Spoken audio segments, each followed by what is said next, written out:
এই বালতিতে ভরে তারপরে হাঁস কোলায় নেব।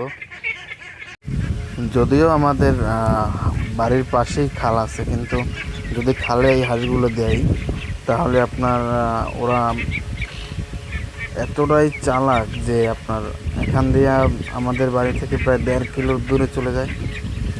মানে 2-1 দিন তো আবার ওরা বাইরে ছিল, আমরা তো মনে করছি ওরা হারিয়ে গেছে, কোনোখানেই খুঁজে পাচ্ছিলাম না।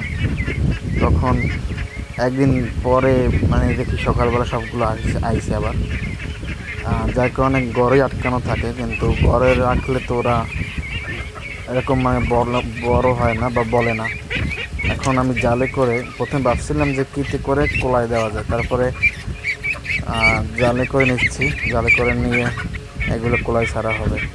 কোলায় যতদিনে ধানের বীজ না ফেলায় ততদিন পর্যন্ত তো কোলায় থাকতে পারবে, এবং কোলায় ফালাইলে দেখা যায় চোখে চোখে রাখতে পারবো।